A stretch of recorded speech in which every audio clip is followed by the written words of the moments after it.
सभी अधिकारियों को पुनः नमस्कार। आज जो है हम कंप्लीट करेंगे हमारा अध्याय 5 विज्ञान एवं प्रौद्योगिकी, यानी हमारा चैप्टर 5 है जो हमारी साइंस एंड टेक्नोलॉजी से रिलेटेड हैं। और हम हमारे जो है चैप्टर को शुरू करते हैं। विज्ञान वह व्यवस्थित ज्ञान है जो विचार, अवलोकन, अध्ययन और प्रयोग से प्राप्त होता है। विज्ञान शब्द का प्रयोग ज्ञान की ऐसी शाखा के लिए किया जाता है जो तथ्य, सिद्धांत और तरीकों को प्रयोग और परिकल्पना से स्थापित और व्यवस्थित करती है। इस प्रकार किसी भी विषय के क्रमबद्ध ज्ञान को विज्ञान कहते हैं, यानी systematic study of any subject is called as a science. व्यवहारिक और औद्योगिक कलाओं और प्रयुक्त विज्ञानों से संबंधित अध्ययन को प्रौद्योगिकी कहते हैं। टेक्नोलॉजी क्या है? व्यवहारिक और औद्योगिक कलाओं और प्रयुक्त विज्ञानों से संबंधित, यानी साइंस एंड टेक्नोलॉजी जो है एक साथ बोलते हैं हम लोग कि साइंस और टेक्नोलॉजी का जमाना है। लेकिन हमारी जो टेक्नोलॉजी है वो साइंस से ही तो प्रोड्यूस हुई है ना। हमारी साइंस ने जब इतनी प्रोग्रेस की है तो उसी के बेस पे हम कहते हैं ना कि हमारी टेक्नोलॉजी जो होती है, टेक्नो मीन हम साइंस को हम प्रैक्टिकल लाइफ में यूज़ कर रहे हैं। जो हम पढ़ते थे ना, केमिस्ट्री पढ़ते थे, बायो पढ़ते थे, उसमें हम अलग अलग तरह के जो है केमिकल्स मिक्स करके हम क्या क्या बनाते थे, और उसी की तरह आज हम अलग अलग तरह की जो है टेक्नोलॉजी को यूज कर रहे हैं। तो ये कह रहे हैं कि वो ही जो है व्यवहारिक और औद्योगिक कलाओं और प्रयुक्त विज्ञानों से संबंधित अध्ययन जो होता है दैट इज कॉल्ड टेक्नोलॉजी, है ना। तो प्रौद्योगिकी के लिए कहीं कहीं तकनीक और अभियांत्रिक शब्दों का प्रयोग भी किया जाता है। आधुनिक सभ्यता के विकास में प्रौद्योगिकी का बहुत बड़ा योगदान है। हम सभी जानते भी हैं कि प्रौद्योगिकी जो है टेक्नोलॉजी का बहुत ज़्यादा इम्पोर्टेंस है आज की लाइफ में। और ये टेक्नोलॉजी है जिसके बेस पे ही जो है हम लोग जो है ऑनलाइन कक्षाएं संचालित कर रहे हैं, और घर बैठे जो है ना 1 सेकंड के अंदर हम किसी को ईमेल कर सकते हैं। That is also regarding the importance of technology. आधुनिक युग में विज्ञान और यानी साइंस और टेक्नोलॉजी के बल पर ही राष्ट्र की उन्नति संभव है। विज्ञान प्रौद्योगिकी के तहत इंजीनियर, इलेक्ट्रॉनिक्स, कंप्यूटर्स विज्ञान और भौतिकी, जैव विज्ञान, ऊर्जा, अंतरिक्ष विज्ञान, आयुर्विज्ञान, रसायन विज्ञान, सूचना प्रौद्योगिकी, प्रबंधन, मनोविज्ञान आदि क्षेत्र सम्मिलित है। पूर्व में दिए गए सरकारी पत्राचार के विभिन्न प्रारूपों का प्रयोग इन सभी क्षेत्रों में किए जाने वाले पत्राचार में प्रयुक्त होता है। इसलिए विज्ञान एवं प्रौद्योगिकी से जुड़े विषयों पर जो है कुछ प्रकरण सम्मिलित किए गए हैं। अब ये बताना चाह रहा है कि हम साइंस में हम अगर विज्ञान और टेक्नोलॉजी चैप्टर दे दिया तो ऐसे लगता है कि हम साइंस का जो है राजभाषा से क्या संबंध है, कैसे हम क्यों पढ़ रहे हैं।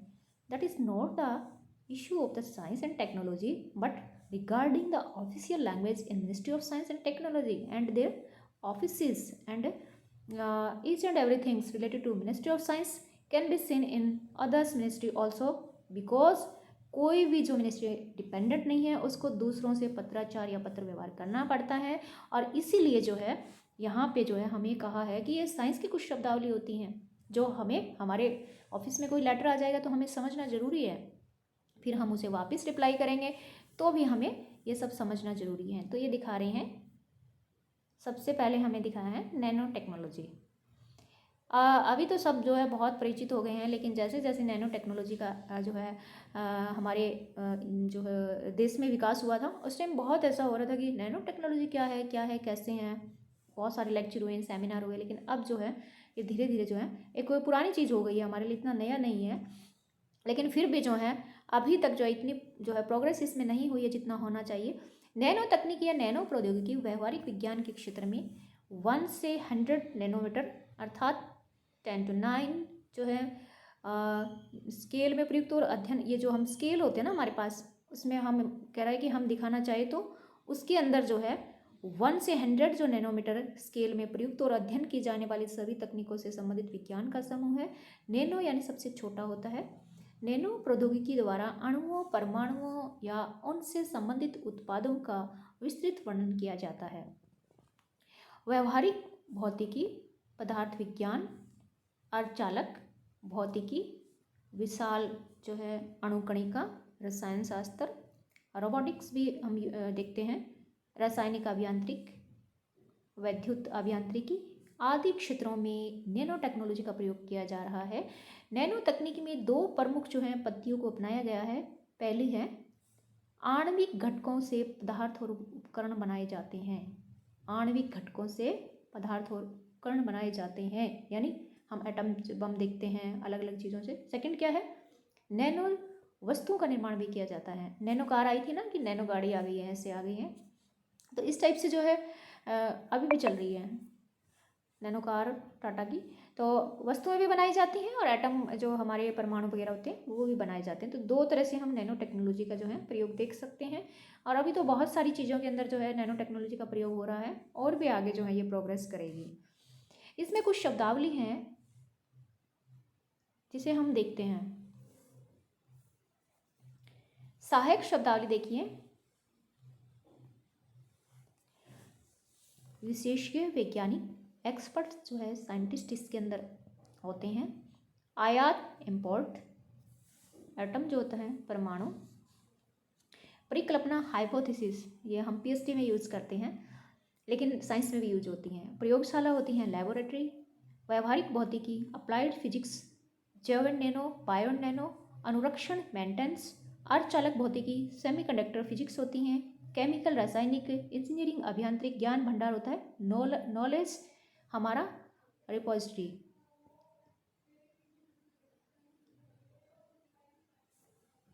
कैसे आवाज़ आ रही है। सिद्धांत होता है थ्योरी, अभियांत्रिकी, फिर टेक्नोलॉजी। अणु होता है हमारा मॉलिक्यूल, जो हम पढ़ते थे फिजिक्स साइंस के अंदर। और पदार्थ विज्ञान होता है मटेरियल साइंस। एग्रीमेंट सभी को पता है, समझौता या करार। नैनो टेक्नोलॉजी जो होती हैं उसे हिंदी में हम क्या बोलेंगे, नैनो का हिंदी में जो अर्थ होता है वो नैनो ही बोला जाता है, और नैनो तकनीकी कह देंगे। पीरियड होता है अवधि, और रिकमेंडेशन हमारी होती हैं स्तुति जो होती हैं संतुति बोल सकते, मतलब ये न जो होता है ना, संतुति नासिक से। विद्युत, इलेक्ट्रॉनिक, इलेक्ट्रिकल, अभियांत्रिक, इंजीनियरिंग, वस्तु स्थिति, स्टेट ऑफ मैटर।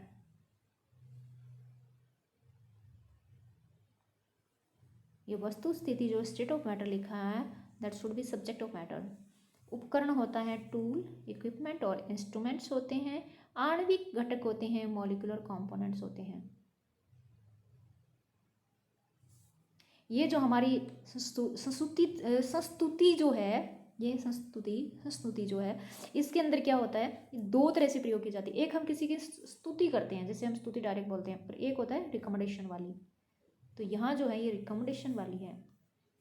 और क्वेश्चन पेपर मैंने शेयर कर दिया है, जिसमें आम प्रयोग के पदबंध जो है उनसे संबंधित आपको बताया है कि उसके अंदर हमारी 20 मार्क्स का जो है क्वेश्चन पेपर जो है इसके अंदर से आएगा, जो आम प्रयोग के जो पदबंध है।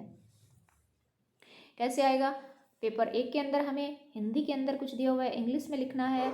पेपर 2 में इंग्लिश में कुछ दिया हुआ है, हिंदी में कुछ लिखना है। इस टाइप से जो है हमारे एग्जाम में जो आएंगे, जो मैंने पेपर में शेयर किए हैं, यहाँ मैं आपको जो है इन्हें एक बार थोड़ा सा रीड आउट करके बताती हूँ।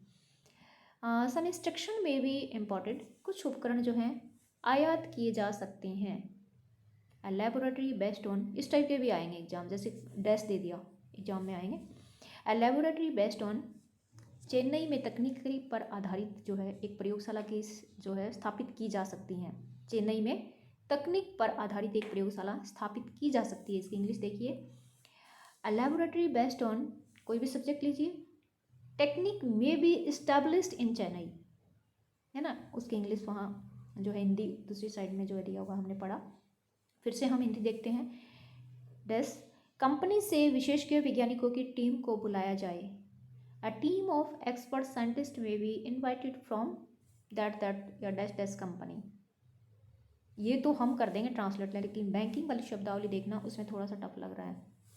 कंपनी के साथ हुए करार के अनुसार 3 महीने के भीतर प्रयोगशाला स्थापित हो जानी चाहिए।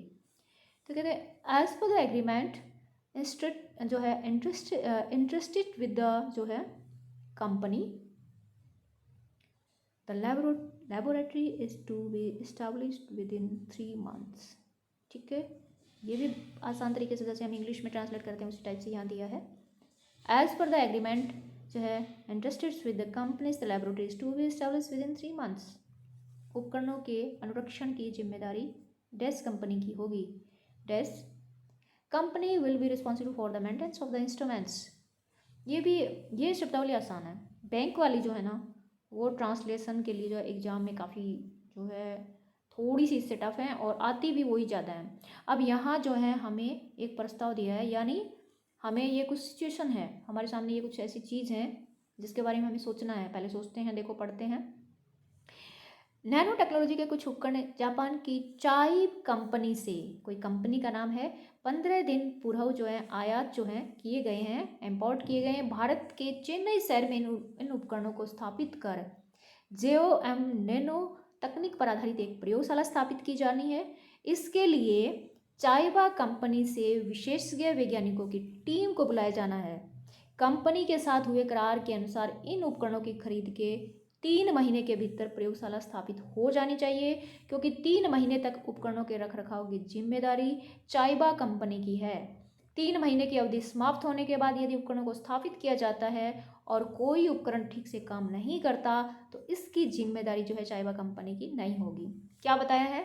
ये कंपनी का नाम है, एक प्रयोगशाला स्थापित करनी है और 3 महीने तक अगर किया जाता है तो कंपनी जिम्मेदार, अदरवाइज कंपनी जिम्मेदार नहीं होगी। ये हमें एक छोटी सी जानकारी दी है। अब करना क्या है, इसके आधार पर हमें देखो क्या करना है। आपने उच्च अधिकारी को वस्तु स्थिति की जानकारी देते हुए, ऊपर की स्थिति है ना, इसकी जानकारी देते हुए एक टिप्पण तैयार करना है, टिप्पणी या टिप्पण, जिसमें इस बात का उल्लेख हो कि निर्धारित समय में चाइबा कंपनी को ईमेल भेजकर भारत में चेन्नई में जेओएम नैनो तकनीकी पर आधारित प्रयोगशाला स्थापित करने के लिए जानकार वैज्ञानिकों की टीम को बुलाया जाना चाहिए। अब देखो हम जो है इसकी टिप्पणी बनाएंगे ना, तो हम टिप्पणी वाले चैप्टर में देख चुके हैं। ये आप एक बार बनाना और मुझे दिखाना। मैं आपको एक अलग एक वीडियो बनाऊंगी, उसमें सारी चीज़ें एक साथ दूंगी, टिप्पणी कैसे क्या, इसका परफॉर्मा आपको दे दिया। ये बिल्कुल ईजी है, बहुत ईजी है टिप्पणी बनाना। ऑफिसर्स लोगों के लिए कोई मुश्किल नहीं है। लेकिन यहाँ जो मैं एक बार चैप्टर फिनिश कर रही हूँ उसके बाद जो है हम जो हमारे अभ्यास को लेंगे। तो हमें सिचुएशन अगर दे दी गई है तो टिप्पणी को तैयार करना बिल्कुल भी मुश्किल नहीं है। उसके बाद हम चलते हैं, ये सिचुएशन है कुछ वायरस अनुसंधान, इसे भी हम यहाँ पे रीड आउट कर लेते हैं।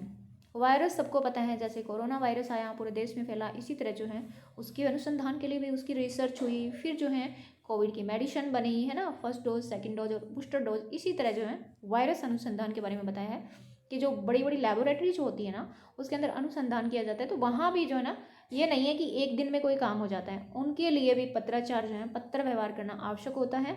और किस किस तरह की शब्दावली जो है वायरस अनुसंधान के लिए प्रयोग की जाती है वो यहाँ देख रहे हैं। वायरस अर्थात विषाणु, वायरस जो होता है अर्थात विषाणु। हाँ, विषाणुओं पर अनुसंधान के लिए भारत में बहुत कम अनुसंधान केंद्र हैं। महाराष्ट्र के पुणे में स्थित राष्ट्रीय विषाणु विज्ञान संस्थान भारत का एक अग्रणी विषाणु अनुसंधान संस्थान है। विषाणुओं अर्थात वायरस पर अनुसंधान करना, उनकी विनाशक क्षमता का पता लगाना तथा उनके उपचार के कारगर उपाय तलाशना इस संस्थान के मुख्य कार्य है। कार्य तो पता लग गए है ना। इसके अलावा राष्ट्रीय विषाणु विज्ञान संस्थान में खून के सैंपलों की भी जांच की जाती है सॉरी, जिससे यह पता लगाया जाता है कि कोई व्यक्ति किसी गंभीर वायरस जन्य बीमारी से पीड़ित है अथवा नहीं। हाल ही में संस्थान में H1N1 वायरस पर अनुसंधान हुए हैं। इसके अलावा इबोला जैसे गंभीर वायरस की पहचान के लिए भी खून के सैंपल जो हैं राष्ट्रीय विषाणु विज्ञान संस्थान पुणे में भी भेजे जाते हैं। अब देखो ये जो बुक बनी थी ये ओल्ड बुक है, तो इस पुस्तक के अंदर क्या है H1N1 दिया हुआ है, लेकिन अभी जो क्या है हमारा कोविड था, तो हम कोविड की बात जो है दिमाग में ला सकते हैं कि किस किस टाइप से अनुसंधान हुए, क्या हुआ और किस तरह से जो कितने लोगों विदेशों तक भी वहाँ पे पत्राचार हुआ है, पत्र व्यवहार हुआ है। तो अब देखते हैं कि इस तरह के जो काम होते हैं ना उसमें किस तरह की शब्दावली का हम प्रयोग करते हैं। सबको पता है ये बीमारी है तो डिजीज़, और डायरिया हो गया, फिर डेंगी और चीप सस्ता और इलाज, ट्रीटमेंट, टीका, वैक्सीन, विषाणु, वायरस, कारगर, इफेक्टिव। बहुत ईजी है, इस तरह के एग्जाम में बहुत कम पूछे जाते हैं। ये ज़रूर आने वाला है। राष्ट्रीय विज्ञान संस्थान, नेशनल इंस्टीट्यूट ऑफ वायरोलॉजी, राष्ट्रीय विज्ञान संस्थान, राष्ट्रीय विषाणु विज्ञान संस्थान है, वायरोलॉजी विषाणु है ना, ठीक है। नेशनल इंस्टीट्यूट ऑफ वायरोलॉजी, ये याद कर लेना थोड़ा। और आम प्रयोग के जो पदबंध हैं, द वैक्सीनेशन कैंपेन में भी जो क्या है, कॉमेंस्ड, टीकाकरण अभियान स्टार्टेड भी लिख सकते हैं, लेकिन यहाँ पे जो है ये साइंस की शब्दावली यूज हो रही है, इसलिए हम क्या लिखेंगे, कॉमेंस्ड। वैक्सीनेशन कैंपेन में भी commenced. Swine flu and dengue are spread by mosquitoes, ये जो है मतलब उनसे मस्कीटो से फैलते हैं। नेक्स्ट जो है, intensive research is being done on swine flu, यहाँ पे कोविड आना चाहिए था। स्वाइन फ्लू पर गहन अनुसंधान किया जा रहा है। जो है, एपिडेमिक्स में not be allowed to spread, महामारी न फैलने दी जाए, है ना। एपिडेमिक जो होती है ना, वो फैलना नहीं चाहिए क्योंकि बहुत खतरनाक होती हैं। वैक्सीनेशन में भी फ्री ऑफ कॉस्ट, टीके जो है निःशुल्क होने चाहिए। अब ये जो चीज़ें यहाँ दी है ना, ये हम कोई किसी से हम पत्राचार करें ना, पत्र व्यवहार करेंगे, तब ये चीज़ें जो हैं इस टाइप की शब्दावली का प्रयोग किया जाएगा। और ये हमारे एग्जाम में हमें एक साइड से कोई हिंदी है तो हमें इंग्लिश में करना है, इंग्लिश है तो हिंदी में करना है। इसके बाद देखिए, जो हमारी नीचे की जो कुछ ये प्रस्तावना है, कुछ भूमिका दी हुई है, जैसे स्वाइन फ्लू फैल गया है, डायरिया हो गया है, तो ये आप थोड़ा सा इसमें रीड आउट कर लीजिए। तो इसके बाद ये टिप्पणी तैयार करनी है शायद, है ना। देखते हैं ये टिप्पणी है क्या। डायरिया ऐसा कुछ फैला तो स्वास्थ्य मंत्री के सचिव की ओर से डायरिया टीकाकरण को बधाई देते हुए मसौदा, यहाँ पे पत्र बनाना है, कोई लेटर बनाना है, तो आप इससे जो है थोड़ा सा देख लीजिए और फिर हम जो है प्रैक्टिस के टाइम इसे कंप्लीट करेंगे। नाभिकीय ऊर्जा, भ्रांतियाँ और निवारण, फिर हमारी आ जाती हैं नाभिकीय ऊर्जा और भ्रांतियाँ और निवारण। इसके बाद जो है हमारा एक छोटा सा जो मोबाइल जो है, इंटरनेट पोर्टेबिलिटी भी एक छोटा सा जो है हमारा प्रकरण रह जाता है। फिर कपास प्रौद्योगिकी रह जाती हैं। इसके बाद जो है यूनिकोड जैसे ही आता है, उसके साथ ही जो है हमारी पुस्तक का जो चैप्टर जो है वो समाप्त हो जाते हैं। तो एक दो जो है क्लासेज और होगी इसकी, इसके बाद जो है हमारी पुस्तक कंप्लीट हो जाएगी। फिर हम चलेंगे अभ्यास की ओर। जो हमें प्रकरण के बाद जो हमें दिया हुआ था कि सिचुएशन आ गई है, फिर हम सिचुएशन को लेके जो है हमारे जो हैं क्लासेस लेंगे, वीडियो बनाएंगे।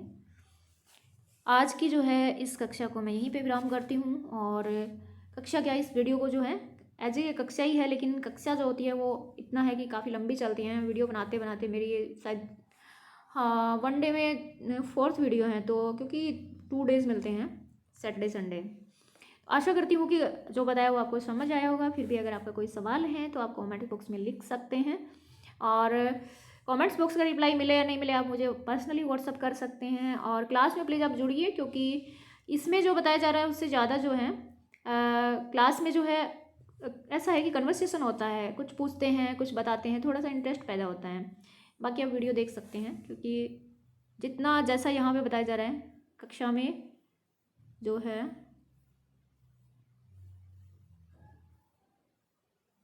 इतना ही वहाँ पे कक्षा में भी जो सेम चीज़ें होती हैं, रेपिटेशन होता है।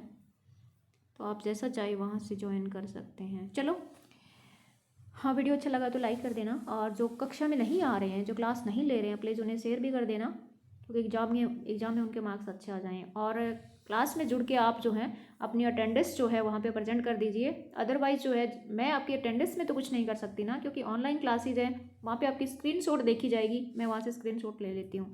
जो प्रेजेंट होता है उसका रिकॉर्ड भेज देती हूँ। अब मुझे नहीं पता कि क्या है, मैं वो स्क्रीनशॉट आगे भेज देती हूँ। तो वहाँ पे आप अपना नाम जो है एक बार जो है ज़रूर लिखने की कोशिश कीजिए ऑफिस की, और उसके पास आप ज्वाइन करके देखिए कि आपके पास टाइम है तो आप ज्वाइन कीजिए, यही कहना चाहूँगी, है ना। ओके, गुड लक, मिलते हैं अगली कक्षा में, बाय।